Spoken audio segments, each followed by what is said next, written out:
So it doesn't come as a surprise to many that I am a Mega Man fan, and since my last video my collection has definitely grown quite a bit, so why not add something else to it?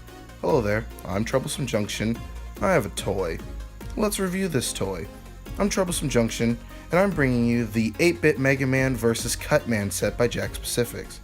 Now going over the box, there's really nothing much to point out here. On the back you have the whole gang from Mega Man 1, and at the bottom you have Mega Man and Guts Man, Mega Man and Cut Man, Mega Man and Elect Man, and Mega Man and Flame Man, or Fire Man I mean, and then the licensing information at the bottom. And of course you have this wonderful artwork up here of all the boys. Looks absolutely great. Nothing on the sides at all, and then you got the lovely 30th anniversary tag.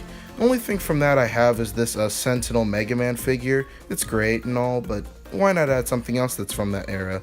So, opening the box from the bottom, because literally every other flap would destroy the box, pulling it out, we have a nice looking cutout of Cutman's stage from the game. That's really nice to see. You don't see much detail go into the box art anymore. And then you got the 8-bit boys. So, enough about the package, let's get them out. We have our good pal Cutman right here with his scissors on his head. And then, none other than Mega Man shooting his famous lemon heads. Speaking of Mega Man, let's get to the review on him first.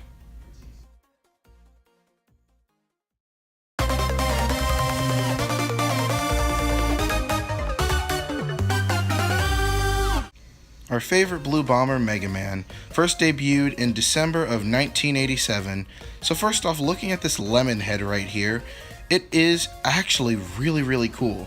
I'm so surprised the Jakks Pacifics didn't do what they did when it came to their 8-bit Mario range, where all they did with those was they just gave us a facade of a character and had the back part just all black. But with this guy, it's detailed on every side, and I like that so much. That was one of the reasons why I hesitated to buy these things, because of that. There's even articulation right here. Articulation on an 8-bit figure. Come on now, that's actually really cool. It might not look the best when you bend it down, but still, for the fact that it's there, it's still pretty cool. He looks great on both sides, just like he does in the game. Moving his Mega Buster around, you can have him basically shoot in any direction that you want him to, and then if you want it to flip him, you can, so he can be facing either way. Bottom is the licensing information, and then you can just plug in his lemon head to the front of his Mega Buster. He looks absolutely amazing. You can have him knock over Cutman if you want, just like how I did there. Now, enough about that, let's move on to our favorite Robot Master, Cutman.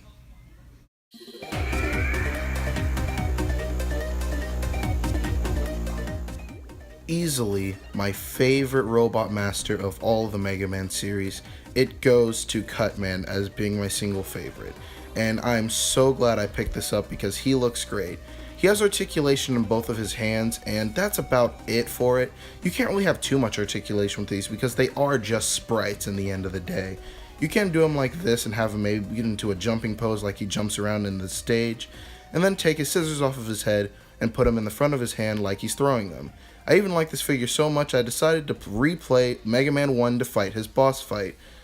Let's see how that went out. Come on, boy. Stop throwing your blade. No.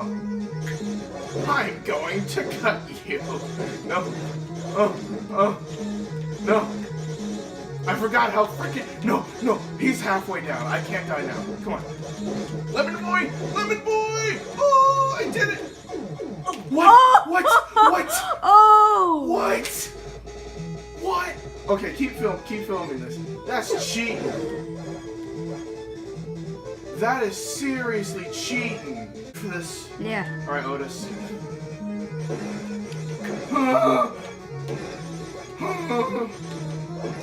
Why am I doing so shit this time? I love the sound effect for scissors though.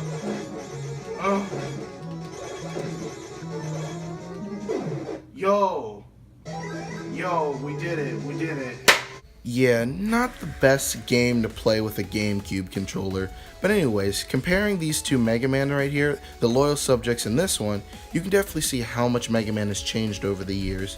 He went from being a little sprite to a fully 3D model, and he looks great in both renders. And I absolutely love both of these guys. I'd recommend both of them depending on which era. No matter what era, just get them both, why not? And now moving on to the Cutman one. Now this one is the Walmart exclusive one with all the battle damage. I don't have the normal one, sadly. But this one has articulated scissors, as in they open and close, but they don't come off.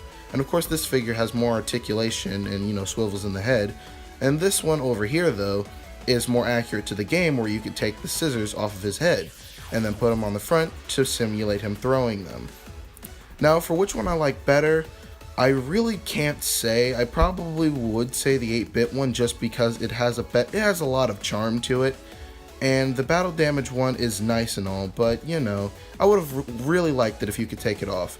And then you have Sentinel over there, who just perfected it in every way. Now to the final thoughts. These figures are amazing for any Mega Man collection, and for the fact that Jakks Pacifics now has the license to this, and Sonic and Mario, I'm so happy to see what they have for the future. That's all I gotta say, so see you all on the flip side.